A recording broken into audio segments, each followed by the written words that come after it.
Passando aqui para deixar com todos vocês uma pequena reflexão no dia de hoje, e a partir dessa semana nós estaremos trazendo algumas reflexões baseadas na vida de um homem que foi muito importante para o Evangelho de Jesus.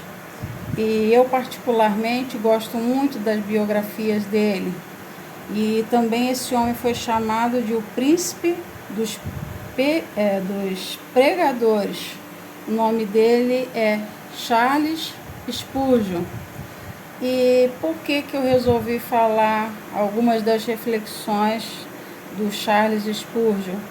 Porque nós nos identificamos muito com aquilo que nós sabemos, até pouco, mas o suficiente para nós admirarmos este grande homem de Deus, o qual, sendo ser humano, também passou por adversidades, passou por circunstâncias adversas, e através de historiadores nós sabemos que não foram poucas as vezes que Charles Spurgeon deixou o púlpito para cuidar, para se tratar, para cuidar da sua saúde mental, pelos momentos que ele constantemente passava por episódios depressivos, e ele precisava então sair das atividades normais dele para se recompor.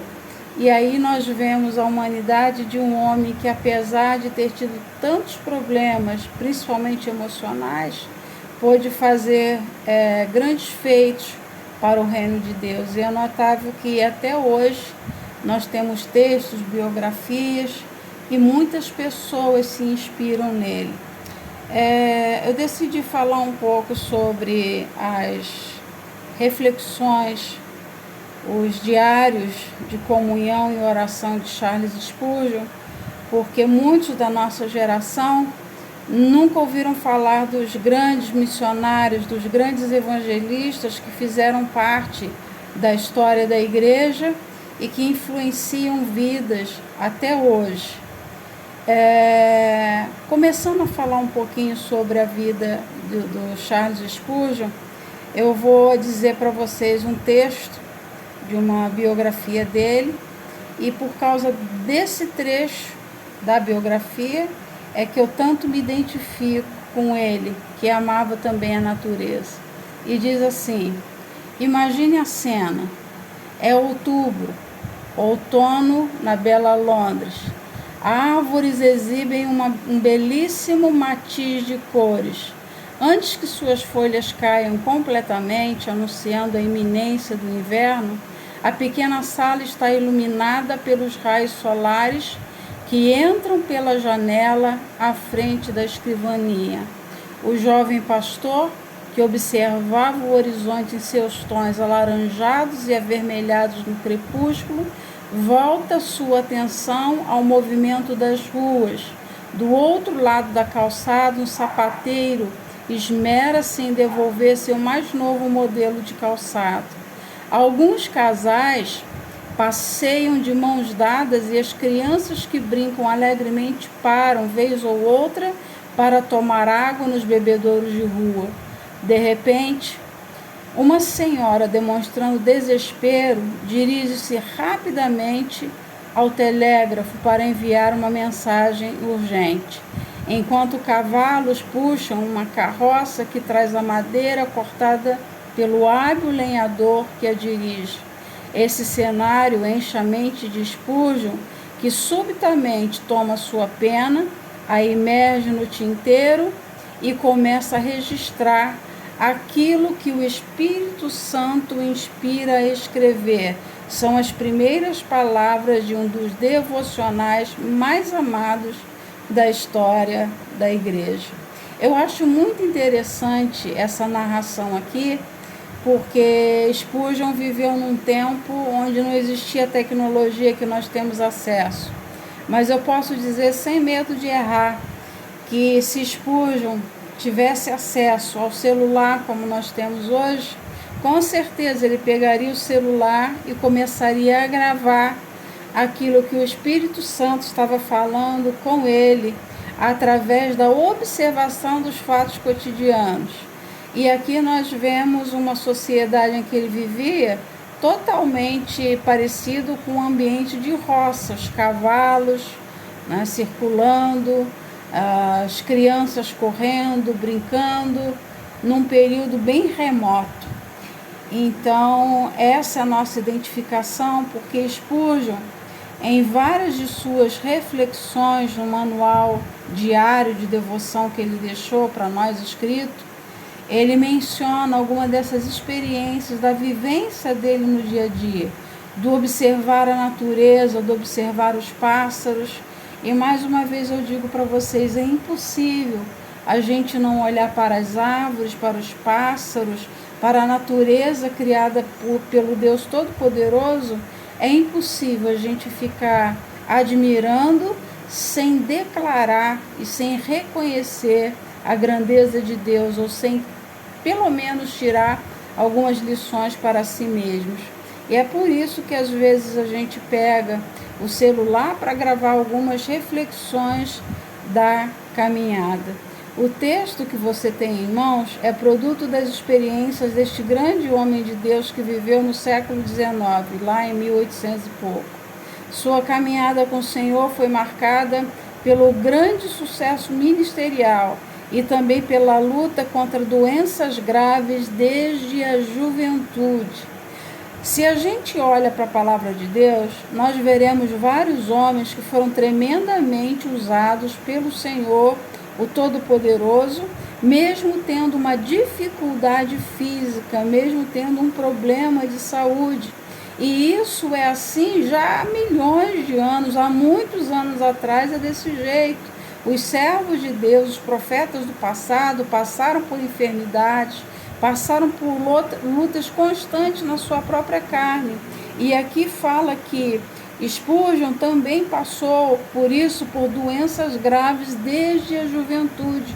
Mas isso não impediu que Charles Spurgeon fosse considerado agora, hoje, né, para nós, como príncipe dos pregadores, devido à profundidade e à riqueza dos seus escritos, da observação daquilo que o Espírito Santo de Deus fazia brotar de dentro dele, e isso era com muita naturalidade. Bem como a forte oposição que enfrentou dentro da igreja e também no mundo. Todos esses fatores atestam a autoridade desses escritos como inspiradores. Ele enfrentou lutas, adversidades, muitas vezes foi criticado, mas todas as lutas que Spurgeon passou foram necessárias para que ele pudesse se tornar autoridade naquilo em que ele fala. Eu costumo dizer que nós só saberemos o que o outro passa quando nós passamos pelas mesmas situações. Então Spurgeon pregava no poder e na autoridade do Espírito Santo de Deus, porque muitas situações ele vivia, muitas situações que ele passou, ele viu a mão de Deus sobre a vida dele. Todos esses fatores atestam a autoridade desses escritos como inspiradores.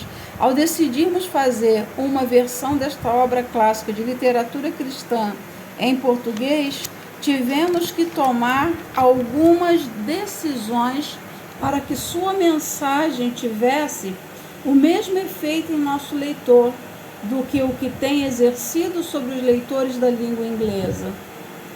Por mais de 100 anos, Spurgeon tem sido inspiração por mais de 100 anos.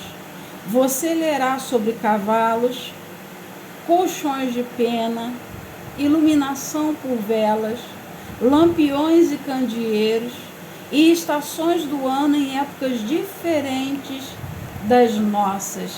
Então, é isso que nós falamos. Eu admiro, desde a primeira vez que eu li sobre a vida, sobre a história e sobre o ministério de Charles Spurgeon, porque coisas do cotidiano eram motivos, eram ferramentas que ele usava para poder falar da grandeza de Deus, para poder introduzir ali a palavra de Deus aos seus leitores. a forma vívida e muitas vezes poética como o autor fala sobre o pecado, redenção, vida cristã e a segunda vinda de Jesus provoca contrição, um senso profundo de adoração e desejo de maior adoração. Eu costumo dizer que as pessoas, quando nos veem, proclamando a nossa fé em Cristo, elas não estão tão ocupadas ou preocupadas em saber se nós falamos direito, em saber se nós temos uma condição financeira boa, mas elas procuram ver em nós se nós de fato vivemos aquilo que nós pregamos.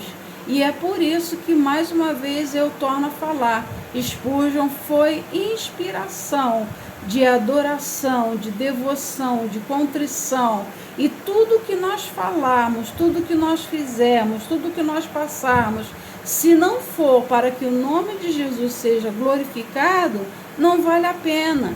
Num mundo onde existem tantas tecnologias, existem tantos temas da atualidade, nós ainda preferimos falar de homens inspirados por Deus e as lições que eles trouxeram para as nossas vidas. Assim como essa semana nós gravamos uma live falando sobre o personagem João, o evangelista, o amigo íntimo de Jesus, e hoje eu quero então começar a falar com vocês sobre Spurgeon, que a juventude e até mesmo muitas pessoas que têm um pouquinho mais de tempo, mais de idade dentro da igreja, que não tiveram o privilégio que nós que pertencemos à igreja tradicional, que crescemos em igrejas tradicionais, igrejas que foram fundadas por missionários, tiveram. Nós tivemos essa oportunidade de ouvir sobre a vida desses homens.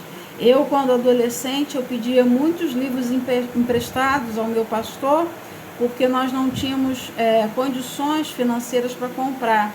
Mas eu sempre fui uma pessoa muito curiosa e muito desejosa de saber sobre a vida, a biografia de grandes missionários, por conta também do nosso chamado que já se manifestava desde cedo. E tudo que nós fazemos aqui, como fala sobre a vida de Spurgeon, deve ser para inspirar as pessoas a serem melhores. Qualquer coisa que nós venhamos a falar, a gravar e colocar na internet, que não seja para o benefício, para o crescimento, para o enlevo espiritual das pessoas, não vale a pena a gente perder esse tempo aqui e fazer também com que as pessoas percam tempo ao ouvirem baboseiras que saem da boca de muitas pessoas. Desculpe a sinceridade, mas tem gente que só fala besteira e não fala nada que edifica. Então a Bíblia diz que nós devemos tomar cuidado com as nossas palavras, porque toda palavra ociosa que os homens disserem, onde dar conta no dia do juízo. Em cada uma das 732 meditações desse volume que eu estou usando agora, você encontrará palavras de encorajamento, de exortação, de consolo e esperança. Invista os primeiros momentos do seu dia se inspirando para dedicar-se mais a Deus, lendo a meditação da manhã, e antes de render-se ao cansaço de suas atividades diárias, separe um tempo para ouvir mais uma vez o que o Senhor ainda tem a dizer ao seu coração na leitura da noite. Veja o que diz Spurgeon na meditação noturna de 1º de abril. Ele fala o seguinte: aqui, neste quarto silencioso, falo com você da melhor forma que posso, por meio do papel e da tinta, e do mais profundo de minha alma, como servo de Deus, entrego-lhe este alerta: é tempo de buscar ao Senhor. É tempo de buscar ao Senhor. Por esse motivo, ele começou a escrever esses devocionais diários. E eu pergunto para você, em nenhum outro tempo você acha que foi tão necessário nós buscarmos ao Senhor? É um tempo de nós buscarmos a Deus e durante todos os dias de nossa vida tirarmos um momento para buscarmos, para nos consagrarmos e para ouvirmos aquilo que Deus tem a falar aos nossos corações. Sobre Charles Spurgeon, o príncipe dos pregadores, para que você conheça um pouquinho. Sem sombra de dúvidas, Charles Spurgeon, conhecido como príncipe dos pregadores, foi um dos maiores evangelistas do século XIX. Após mais de 100 anos de sua morte, seu exemplo de fé e prática do Evangelho ainda continua inspirando milhares de cristãos ao redor do mundo. Seu entendimento e amor pelas Escrituras, manifesto por meio de suas obras e sua vida, tem sido referência no contexto de cursos teológicos de nossa época. Ele foi e ainda continua sendo inspiração para muitas pessoas. E o desejo com essas reflexões dessa semana é que mais pessoas venham conhecer um pouquinho de quem foi Charles Spurgeon. Primogênito entre 16 irmãos, Spurgeon nasceu em 19 de junho de 1834 em Kelvedon, Inglaterra. Devido a dificuldades financeiras de seus pais, passou parte de sua infância com seus avós paternos, que o iniciaram na fé cristã. A importância do legado espiritual que nós deixamos para os nossos filhos. E com Charles também não foi diferente. Foi uma fé herdada dos seus antepassados. Foram as pessoas quem revelaram a ele a fé cristã. Posteriormente, voltou a morar com os pais em Colchester. Era precocemente notável, leu muitos livros, entre eles o Peregrino. Interessante que ele menciona aqui um clássico cristão, que nós sabemos que tem um livro. Eu já tive a oportunidade há muitos anos de ler esse livro sobre o Peregrino, e se você procurar também aí no YouTube ou em outros meios, né, que apresentem filmes, você vai se beneficiar e será muito abençoado se você procurar conhecer a história do Peregrino, que é de John Bunyan, obra que marcou profundamente sua vida. Ou seja, o autor do Peregrino foi inspiração para a vida de Charles Spurgeon. Obra que marcou profundamente a sua vida. Ainda na infância ouviu uma palavra que foi confirmada posteriormente durante anos de ministério. Este menino pregará o evangelho a grandes multidões. Aleluia! Quão bom saber que ele era um homem também que recebia palavras inspiradas de homens e mulheres de Deus.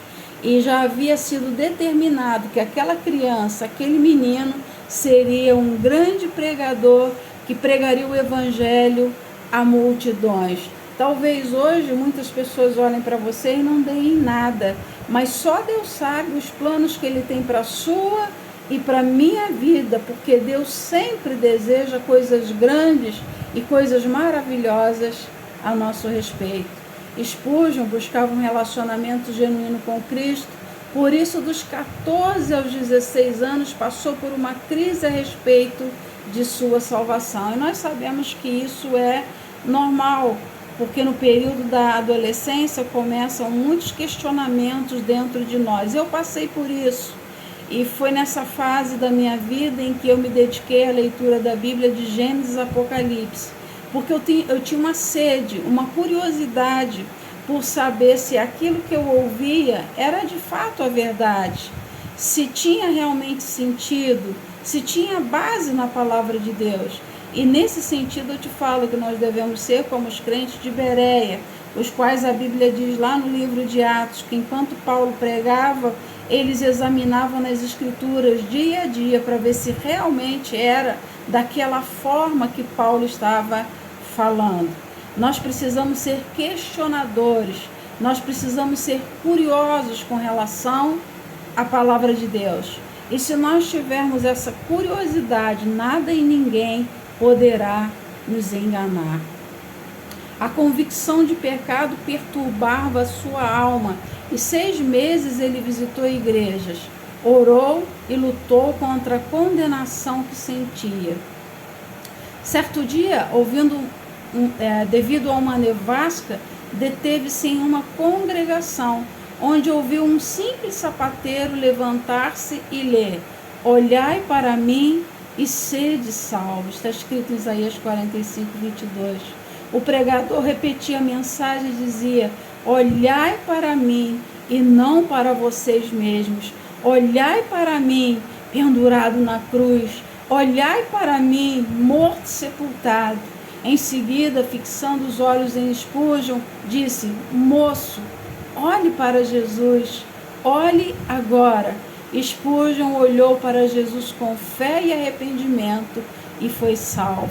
Por toda a sua vida, jamais deixou de olhar para Jesus, o seu Senhor e o seu Salvador. Que lição maravilhosa! Muitas pessoas afirmam que não querem saber de Jesus, não querem saber de uma vida com Deus, por causa dos maus exemplos, por causa dos maus testemunhos que as pessoas estão aí manifestando a todo instante. Mas esse pregador, esse simples homem, o sapateiro, pregou essa mensagem verdadeira e genuína da palavra de Deus, quando Deus fala: olhai para mim e sereis salvos. A salvação não está em mim, a salvação não está em nenhum outro pastor, em nenhum outro líder, em nenhuma outra pessoa famosa no meio gospel, no meio evangélico hoje. Mas a salvação, ela está e continua ainda estando em Jesus Cristo. E foi essa mensagem que salvou Charles Spurgeon. Após a sua conversão, foi batizado e começou a distribuir panfletos e a ensinar crianças na escola dominical em Newmarket. Vocês me perdoem porque o meu inglês não é bom, não tenho muita facilidade com inglês. Então, se eu falar alguma palavra aqui que não seja de fato essa pronúncia, vocês me perdoem. Mas ele então começa a trabalhar numa escola dominical ensinando crianças.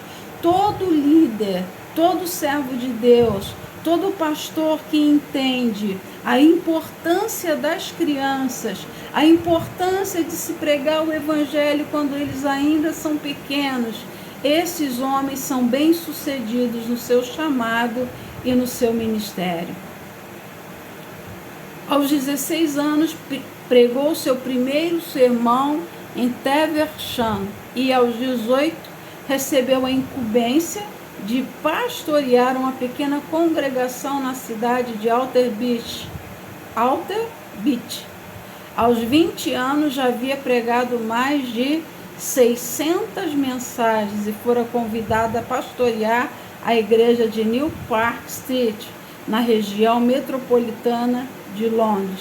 Convicto de que era a vontade de Deus para sua vida, aceitou o desafio e passou a liderar um suntuoso templo de 1.200 lugares, que contava com pouco mais de 100 pessoas frequentando os cultos. Quando Deus escolhe uma pessoa, ele faz algo maravilhoso. E num curto período de tempo, ele pode transformar as circunstâncias nas melhores possíveis, ainda que no momento, aos nossos olhos, tudo seja desfavorável. Nós acreditamos e temos convicção do chamado que Deus também colocou em nossas vidas. E o que ele fez na vida de Spurgeon, ele pode fazer por cada um de nós. Aqui diz que ele começou a pregar com 16 anos, eu comecei a pregar com os meus 14 anos. E isso é lindo. Eclesiastes 12, ele vai dizer para a gente: lembra-te do teu Criador nos dias da tua mocidade, onde que cheguem os maus dias e cheguem os anos dos quais venhas a dizer: não tenho neles contentamento. A melhor coisa que existe, que aconteceu com o Spurgeon, aconteceu comigo, pode acontecer com você ou com seus filhos, seus sobrinhos, eu não sei, é entregar a Jesus o melhor da sua vida, que é a sua adolescência, a sua juventude, quem sabe desde a sua infância. Como nós vemos que muitas crianças se entregam a Cristo ainda bem pequenos e continuam firmes até o final de suas vidas. Entretanto, a popularidade de Spurgeon imediatamente tornou-se necessária a ampliação do prédio para acomodar os fiéis que ali se reuniam. Mesmo após uma reforma, poucos meses depois, o espaço tornou-se insuficiente, onde tem a presença de Deus, onde tem a presença de homens e mulheres tementes ao Senhor. É impossível não haver um crescimento numérico, porque onde Deus está, onde o Espírito Santo de Deus está agindo, há conversões de verdade. Eu creio nisso, porque onde ele se manifesta, ele faz com que várias pessoas queiram provar do novo nascimento e da nova vida que só Jesus pode proporcionar. Mesmo após uma reforma, poucos meses depois, o espaço tornou-se insuficiente, porque muitos não conseguiam entrar no templo. Assim, ousadamente, Spurgeon decidiu mudar a igreja para um lugar com acomodação para 12.000 pessoas. Olha a fé desse grande homem de Deus. No culto de inauguração do grande tabernáculo metropolitano, em 18 de março de 1861, houve participação de 10.000 pessoas. Há pouco tempo nós ouvimos uma palavra onde o Espírito Santo falava sobre alargamento de tendas. Então, quanto maior é a nossa fé, maior será a ação de Deus por conta da fé que nós temos. Se você tem fé para um lugar onde vai caber 10 pessoas, só vai caber 10 pessoas. Mas se você tem fé que Deus vai te dar um lugar que caibam 1.000 pessoas, é porque Ele já tem essas 1.000 pessoas preparadas para colocar neste lugar. Então nós não devemos ser movidos por vista, mas nós devemos ser movidos pela fé. E isso é muito nítido na vida de Spurgeon. Nesse grande templo, no primeiro culto, 10.000 pessoas. E ele tinha vindo de um lugar onde somente cabia 100 pessoas. Spurgeon causou muita agitação em Londres. Sua pregação brotou como um manancial no deserto espiritual em que viviam a Inglaterra e outros lugares da Europa naquele tempo.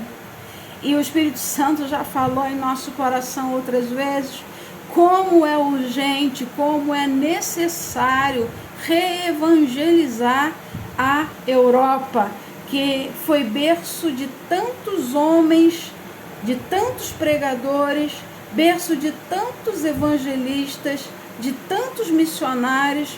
Hoje está carecendo de missionários para reacender a chama do Espírito Santo dentro dos seus corações.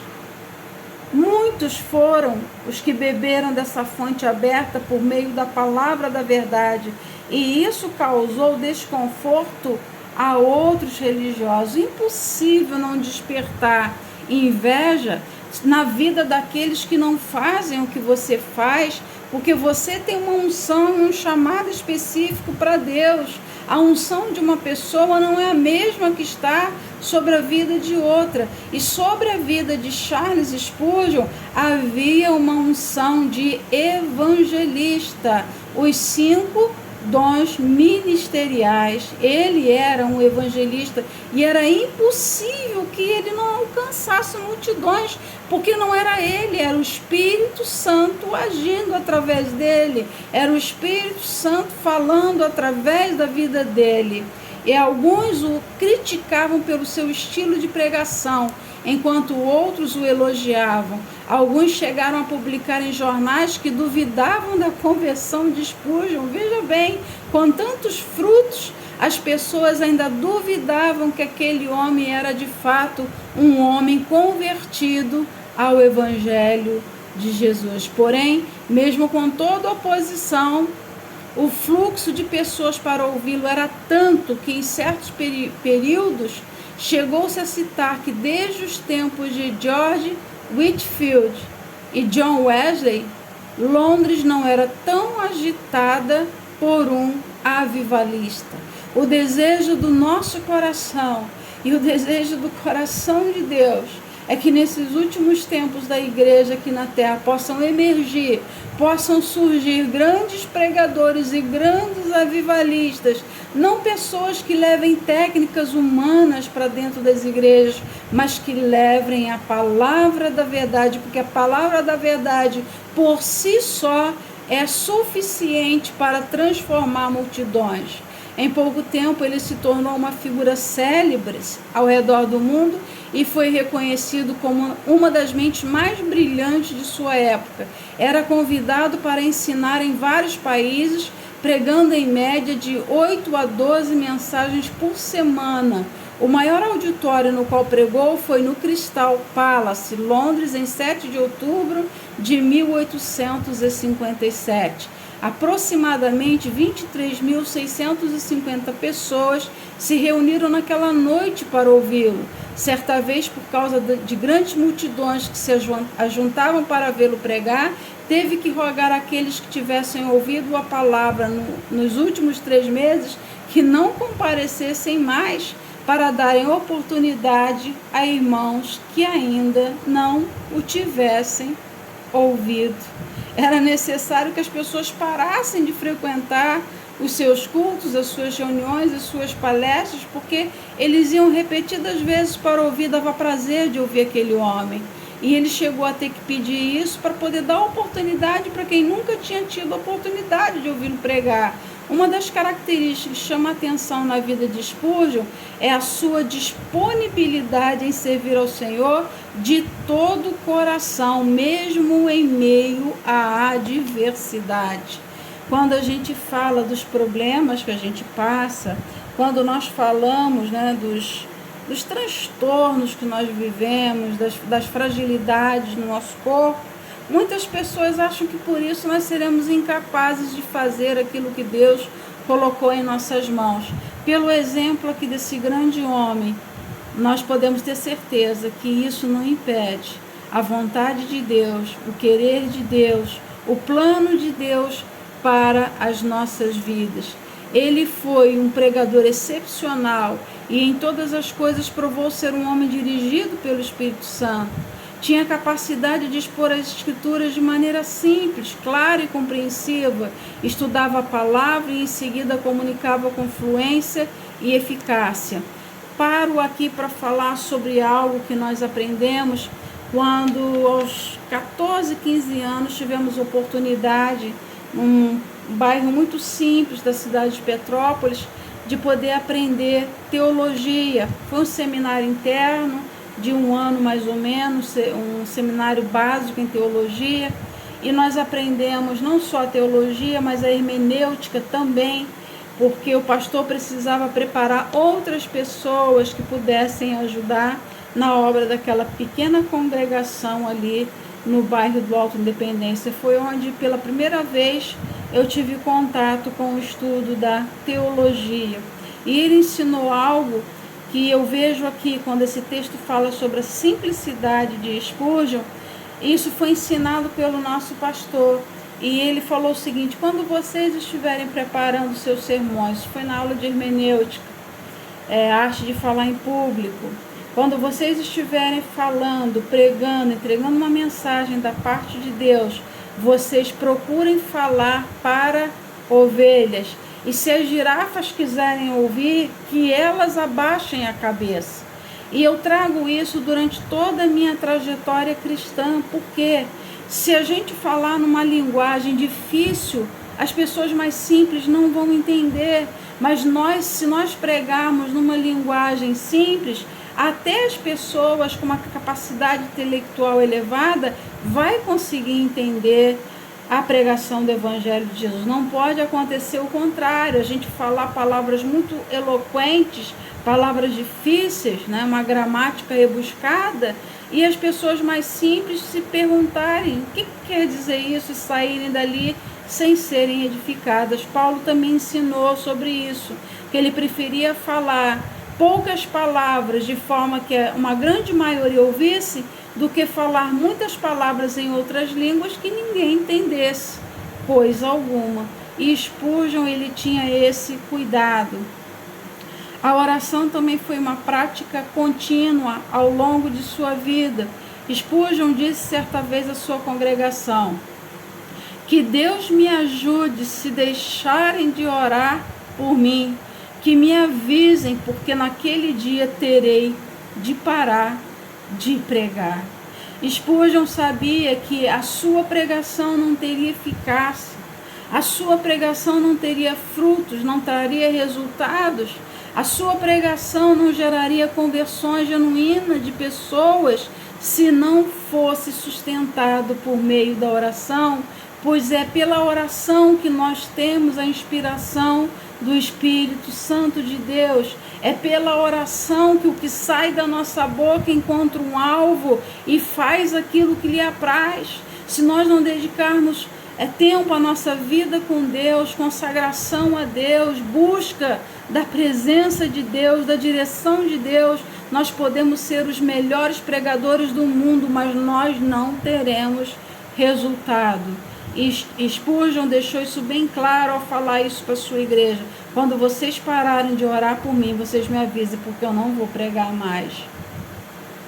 Deixem-me saber quando se propuserem a cessar suas orações a meu favor, pois então exclamarei: Deus, dá-me o túmulo neste dia e durma eu no pó. Aleluia! Olha que profundidade essa palavra, essa frase, essa oração de Spurgeon. Falem, me avisem, porque eu vou clamar a Deus. Eu prefiro morrer, eu prefiro ir para o túmulo se eu não tiver gente de oração sustentando o meu chamado, sustentando o meu ministério. Aí eu falo o valor dos intercessores em qualquer obra que nós venhamos a fazer para o reino de Deus. Spurgeon entendia isso de uma forma tão profunda, a ponto dele ter coragem de dizer isso: eu quero morrer, que o Senhor prepare para mim o túmulo, se eu não tiver pessoas intercedendo pela minha vida, porque é a intercessão, é a oração que nos coloca de pé. Porque quando uma pessoa está à frente de um trabalho, de um ministério, pregando a palavra da verdade, ele é muito alvejado pelos dardos inflamados do maligno, ele é muito alvejado pelas palavras de maledicência das pessoas, ele é muito criticado por pessoas invejosas, assim como Spurgeon foi com alguns religiosos. Não fala de alguns incrédulos. Alguns religiosos da época de Spurgeon também não entenderam a unção de Deus que estava sobre a vida dele. E nós precisamos de intercessores pela nossa vida e pelo nosso ministério. Tem dia que o fardo é pesado, tem dia que o corpo não aguenta, tem dia que é terrível, mas nós temos que continuar, porque nós temos um chamado e nós não podemos nos calar diante de qualquer coisa. Outro aspecto em seu ministério era a sua força espiritual, e que nos momentos difíceis lhe permitiu seguir em frente e cumprir a obra que Deus lhe confiara. Uma das maiores dificuldades foi a perseguição que sofreu por causa de sua pregação. Acontece só comigo? Acontece só com você que é homem e mulher de Deus e que é perseguido? Não. Acontece com todos aqueles que têm a unção e o poder do Espírito Santo de Deus, porque nós incomodamos o mundo, nós incomodamos as pessoas e nós incomodamos, como nós falamos de Spurgeon, até líderes religiosos. Até pessoas da fé cristã ficam incomodadas com a nossa pregação. Muitos gostariam de estar no nosso lugar, mas eles não sabem o preço que nós pagamos para ser um instrumento, ser canal de Deus na face da terra. Em outro aspecto, em seu ministério, sua força espiritual, que nos momentos difíceis lhe permitiu seguir em frente e cumprir a obra que Deus lhe confiara. Uma das maiores dificuldades foi a perseguição que sofreu por causa de sua pregação. Fidelidade, força, clareza e rigidez quanto à doutrina bíblica. Esse era o comportamento de Charles Spurgeon. Isso lembra um discurso de Jesus, onde ele foi duro, onde ele pregou com mais impetuosidade, com grande autoridade, e algumas pessoas viraram as costas e o largaram, deixaram falando sozinho. e os seus discípulos estavam ali diante dele, e um dos seus discípulos disse: Mestre, é duro esse teu discurso, essa tua pregação é muito dura. E Jesus disse para eles assim: eles forem embora, vocês também querem ir? Fiquem à vontade. Então foi quando Pedro toma a palavra e diz: Senhor, para quem iremos nós, se só tu tens as palavras de vida eterna? Existe uma frase que eu publiquei há algum tempo, há uns 3 anos, numa rede social minha, a qual não tenho acesso, e essa frase diz o seguinte: Jesus é duro de seguir, mas é impossível te deixar. É muito duro seguir a Jesus, mas é impossível a gente deixá-lo, porque Ele é a razão da nossa vida, Ele é o motivo da nossa existência. Nós vivemos e nos movemos para o louvor da glória do seu nome, para que outros pudessem, para que outros possam vir a conhecê-lo. Então a fidelidade, força, clareza e rigidez quanto à doutrina bíblica, o que resultou em uma pouca aceitação no ambiente religioso. Sempre que você é rígido naquilo que você está pregando, sempre que você ensina o que é correto, você vai ter muitas oposições, e se acostume com isso. Eu já me acostumei há muito tempo, porque o que Deus manda a gente falar, nós falamos, porque nós não devemos temer aqueles que podem matar o nosso corpo, mas nós precisamos ter temor àquele que pode lançar no inferno tanto o nosso corpo quanto a nossa alma. E eu creio que Spurgeon também tinha essa consciência. Contudo, Spurgeon não estava preocupado com seus adversários. Sua maior preocupação estava em instruir a igreja com a doutrina bíblica forte e eficaz. Os que querem o evangelho água com açúcar, é melhor não servir a Deus, porque o evangelho nunca foi e nunca será o evangelho doce. Pelo contrário, será um evangelho amargo. Mas quando entra, assim como o antibiótico que nós tomamos, que às vezes amargam na nossa língua, mas é o remédio que vai nos curar das nossas doenças interiores. Então, às vezes, é a palavra rígida, é a palavra amarga, é a pregação dura que vai curar as pessoas de males que elas estão procurando a cura em tantos outros lugares, mas elas só vão encontrar na palavra de Deus, em nenhum outro lugar mais a cura, a não ser na palavra, ainda que seja dura, ainda que seja rígida, como era a pregação de Spurgeon. Ainda jovem, ele desenvolveu uma doença chamada gota e reumatismo. Presta atenção, um grande homem, muito usado por Deus, que alcançava multidões, era fiel, era sincero, era dedicado às verdades da palavra de Deus, só fazia aquilo que Deus lhe mandava, mas isso não poupou Spurgeon de passar por doenças. Aqui fala sobre a gota e reumatismo. Eu já li também numa outra literatura sobre Spurgeon, sobre a depressão que o tirava de vez em quando dos púlpitos. Ele tinha que se retirar para se recompor, como nós falamos no início. E quanto mais a idade avançava, mais essas enfermidades o debilitavam. A delicada condição de saúde de sua esposa também era outro fator agravante. Por diversas vezes, Spurgeon teve que se ausentar de seu púlpito por recomendação médica. Nos anos de 1880, foi diagnosticado com Bright, uma doença degenerativa e crônica sem cura. Ao final de seu ministério, Spurgeon enfrentou muita oposição, o que desgastou mais ainda a sua debilitada saúde. Em 1891, sua condição agravou-se, forçando-o a convidar um pastor dos Estados Unidos para assumir temporariamente a função principal de sua igreja. E em 1892, os sermões de Spurgeon já eram traduzidos para cerca de 9 línguas diferentes. Um homem frágil fisicamente, um homem acometido por doenças debaixo de uma permissão de Deus, mas que fez um grande estrago no inferno. Então não tem a ver com aquilo que nós somos. Não tem a ver com a robustez ou com a fragilidade de alguém, mas tem a ver com a obediência e com o temor que nós temos a Deus e com a fidelidade que nós devotamos à palavra da verdade de Deus. Aos 50 anos de idade, Spurgeon havia sido responsável pela fundação e supervisão de 66 instituições, incluindo igrejas, escolas, seminários, orfanatos, escola de pastores, revistas mensais e editoras.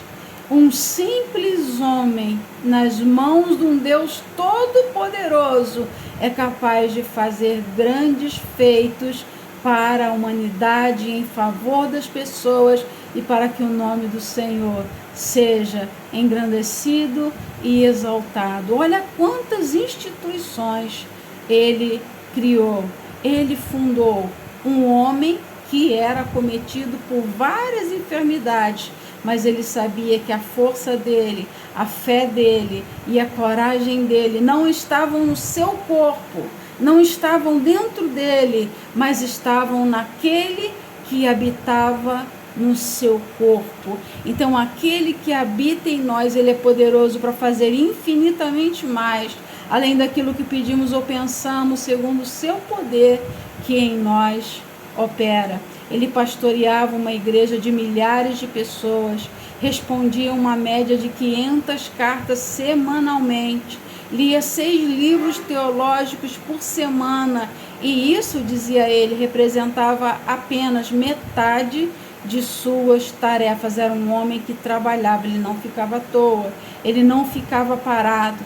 E quanto mais nós trabalhamos, mais Deus vai derramando graça sobre as nossas vidas. Comunicava sua mensagem escrita tão bem quanto pregava. Publicou 3.561 sermões e 135 livros. Spurgeon ainda deixou a aclamada série de comentário em O Tesouro de Davi, Comentários aos Salmos, obra que levou mais de 20 anos para ser concluída, ainda não disponível em português. Quer dizer, não sei se ainda não está disponível, porque esse livro de biografia de Spurgeon, ele já faz um tempo, mas eu não sei se já foi publicado, então não tenho como afirmar para vocês.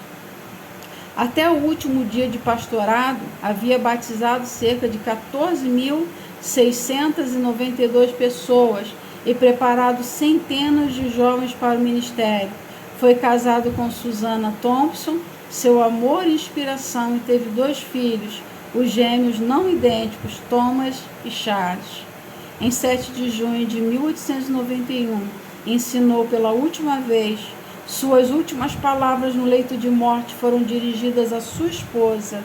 Ó querida, tenho desfrutado de um tempo muito glorioso com o meu Senhor. Então ela exclamou: ó, bendito Senhor Jesus, eu te agradeço pelo tesouro que me emprestaste no decurso desses anos. Spurgeon adormeceu em Menton, França, em 31 de janeiro de 1892, aos 57 anos. Ele não viveu muitos anos de vida, comparando com o tempo que o ser humano pode chegar hoje, né?